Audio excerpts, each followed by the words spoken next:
今天呢，咱们来一起聊一聊优良子的这个第一款随身便携的这个摄影包。这个包我个人觉得更像是一个迷你型的信使包。信使包实际上是咱们日常生活中，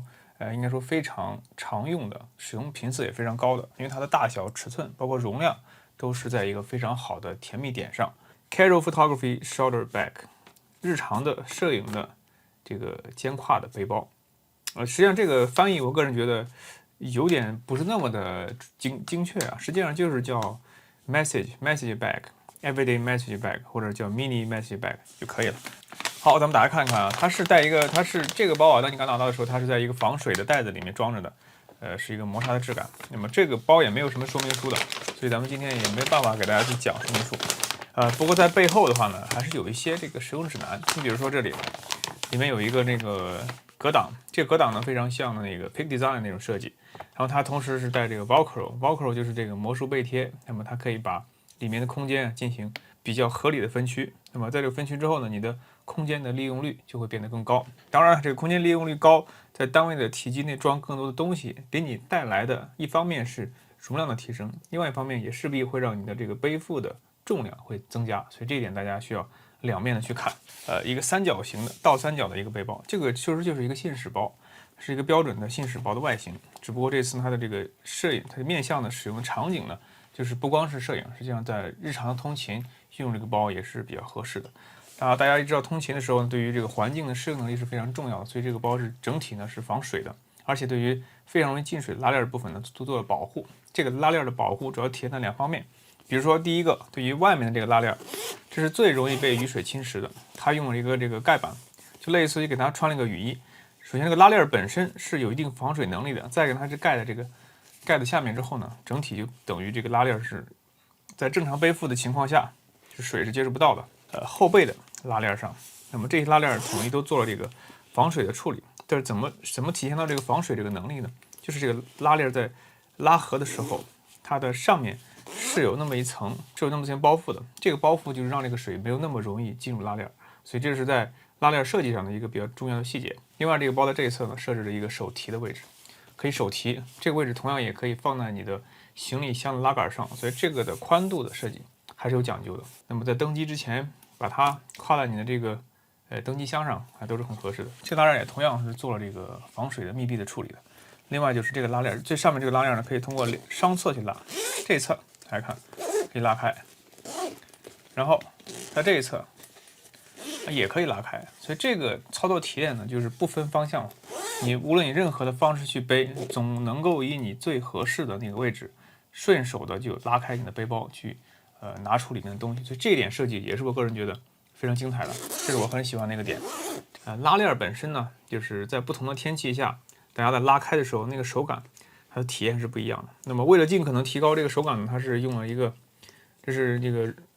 挂绳，但是上面做了这个包覆。这个包覆呢，拉的时候，一个是受力面积比较大，比较的柔顺；再一个呢，就是在不论任何天气下吧，那么你不需要直接接触这个金属的拉链，那么这个操控的体验是比较好的。尤其是在戴着手套之后，那么这个空间就会很合适的。大家知道，戴着手套，尤其是冬天的话，你想拉开这个小拉链，实际上还是挺不容易的。这挂扣的意思呢，就是这个包它不光是手提，也可以是单肩的斜挎。斜挎的背带呢，默认是在这个包的中间的。我们大家看一看，那么这里呢，也做了一个类似的这个注塑的设计，注塑的下面放了一个好像是一个热缩套管，所以这个设计的细节也是非常与众不同的。好，另外这里有个吊牌，那么一个背包上吊牌应该说也是比较重要的。它的那个代号是3050，叫休闲单肩摄影包。背包的材质看到了吗？它的面料叫600D 的高弹皮磨胶，以及加密的天鹅绒（括号涤纶）。所以呢，实际上里部呢是涤纶材质的。那么隔板呢是这个 EVA 加天鹅绒 ，EVA 呢就有这个比较好的防震的能力，这个大家应该都知道。肩带呢是用了一个加密的尼龙织带。保养这件事情呢，大家一起看一看。建议那个脏污的时候用混布擦拉，不能整包水洗或者机洗，可以用洗涤剂，避免暴晒，避免接近火源和化学品。所以这个对于包的保养呢，一定也要非常注意。一个好的背包，它不光要求包本身的设计要过硬，同时要求这个使用者也是要懂如何去保养这个背包的。Ulanzi Bag Photography 06。好，我们看看里面啊，这个不扯了。里面呢是一个那个干燥剂，这个千万不能食用，这一点大家一定要，不管你是大人还是孩子，千万不要食用。所以建议大家就是建议幽兰的后面这个干燥剂啊，一定要换一个带这个中文包装的，而且要带醒目标志的。那么 throw away 扔掉 ，do not eat 不要食用。所以呢，建议用中文的，那么这个以免造成一些不必要的误会。那么肩带的话是可以和两边这挂扣呢直接连接起来，那么形成一个比较舒服的这个背胯的体验。好，打开之后呢，这就是这个肩带的样子啊。肩带样子呢，两边有2个这个挂扣，这2个挂扣呢分别对应于这个背包的2侧了。当然，装这个挂扣的时候，大家一定要注意，就是你在装完的时候啊，一定要顺这个线条捋过去，再去装这个。你否则的话呢，你会发现你装完之后，这个背包斜挎的时候，它的那个方向是有问题的。所以这个安装的细节，大家一定要特别的注意。那另外这里面双侧它的这个结构设计是对称的，那么有很宽松的这个调节的余量。那么用这个双股的方式呢，减少长度。你可以把它解成这个单股的，然后去提高整个的这个背包的长度。所以这些而且这个肩带的设计的手感就是非常的好，就是摸起来很柔顺，很光滑。大家从这个材质的反光上应该也能够可见一斑吧。背包打开，我们来看看包里面的内容啊。那么有这么几样东西。首先在向前这一侧有一个很小的这个收纳的这个位置，这个位置适合放什么呢？你比如说可以放这个隐形自拍杆，那么这里呢可以放电池。那么这里还特意做了这个保护，电池啊，你的一些硬币啊，或者是一些你的小的扳手啊，都可以放。这里一共是4格，1、2、3、4格，也就是如果你放 FC100那种电池的话，可以放4个。那外面还可以放一个充电线。那么中间这个大包呢，实际上中间是1分为2的。那么中间这块呢，就是带有这个 EVA 加天鹅绒的那个材质，防震的嘛。然后左边呢有一个网兜，这个网兜呢可以放一些，你觉得比较就是棒状，你比如说镜头笔，你比如说那个擦镜的一些配件。中间呢主要就是放你的摄影器材了。那么这个位置呢，你可以不用这个分隔挡板，那么直接把它当成一个包去用，就变成你的日常通勤包。如果你想要更合理的分区的话，需要用这个带 Velcro 的这个就是魔术贴的这个隔挡背板。那待会儿会看，各有一个狭长型的网兜，可以帮助你去进行更精细的这个储纳。那么另外呢，就是在这一侧还有一个磁吸的开盖的设计。开盖设计之后呢，这里呢，这个位置啊，整体的它的那个空间会比主要的位置要小，但是整体这个位置呢，减震性会做得更好。而且这里呢，也适合装一些，比如说 iPad 或者是那个 iPad mini 这样一类的这个平板电脑。因为这个材质一看，明显它就是为了保护屏幕而设计的。然后这还有一个分区的这个拉链，好吧？然后从外面是取不到里面的东西的，所以这实际上是两个区间，2个空间，并不是一个空间。然后我们来看看这个可以变形的这个挡板。这个挡板的设计呢，其实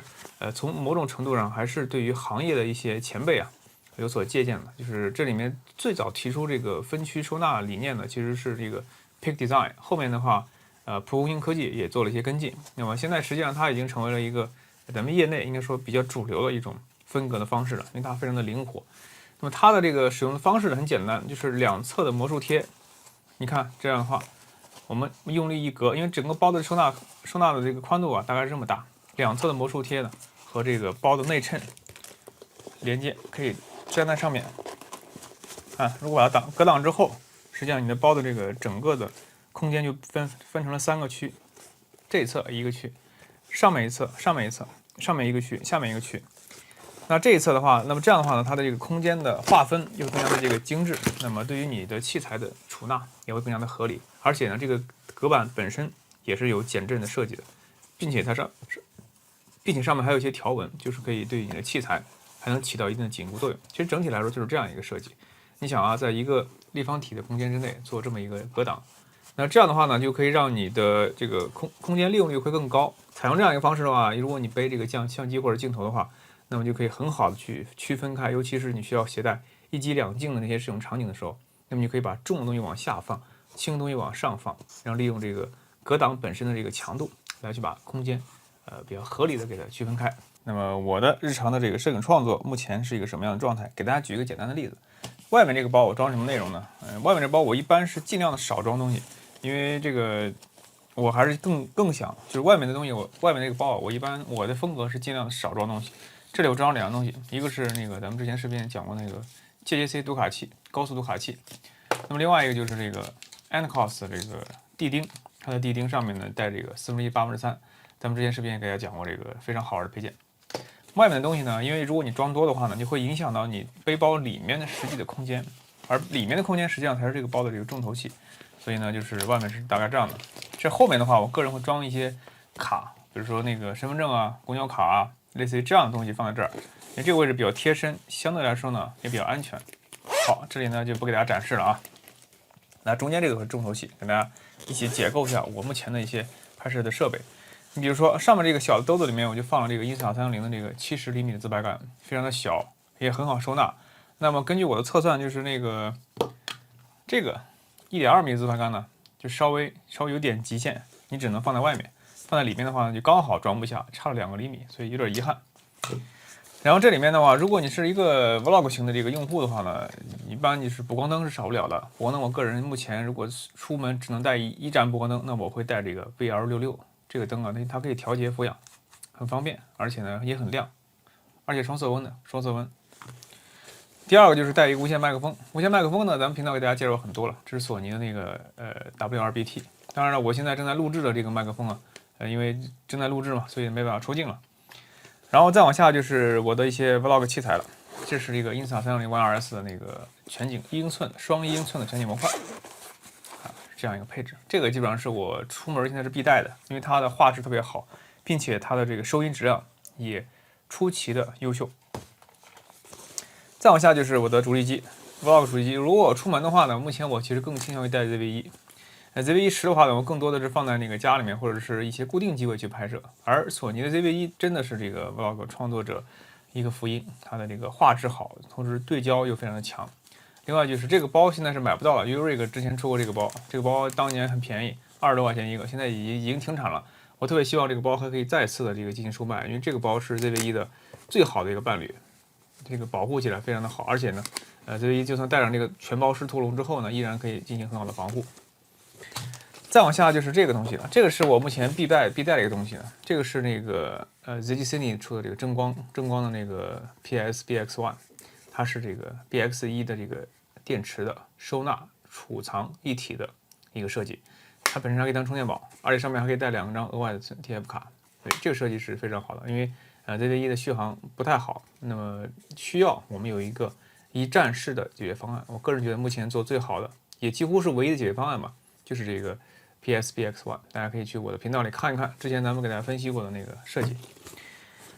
好了，那再往后，这里可以左侧嘛，可以装一个优良子的小棒灯。这个棒灯还真是陪我走了非常多的地方，而且呢，我会拿一个贴纸贴上，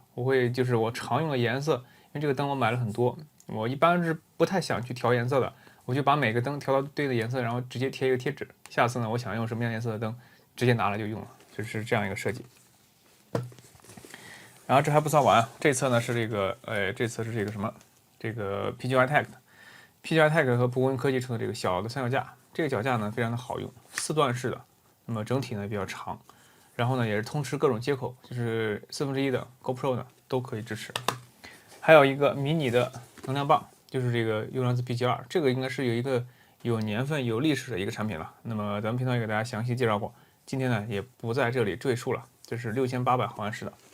好了，那么基本上我的分隔就是把它基本上放在这个中间的位置，一侧呢给全景相机，一侧呢给这个微单相机。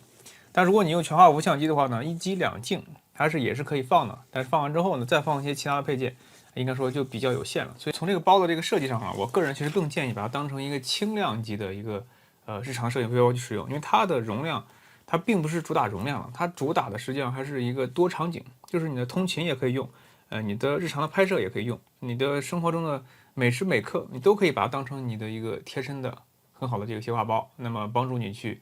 生产内容，或者是记录生活，或者是就是你不把它当成摄影包，当成一个日常的背包，装一些你的化妆品，或者是也未尝不可。所以呢，这个包整体上它适用性是比较强的。包虽小，但是那个功能是很强，设计的这个心思，包括用料各个方面，那么也都是上乘之作。所以今天这个视频啊，咱们就来一起分析了关于这个包，全面深入的认识这个小小的迷你的信使包。其实优良子虽然把它叫做那个单肩斜挎休闲摄影包，但是我个人更愿意把它当成一个每日通勤的信使包，好吧？那这就是本期视频全部内容了。如果你觉得还不错，千万不要忘了点赞、转发、3连，咱们下期视频再见。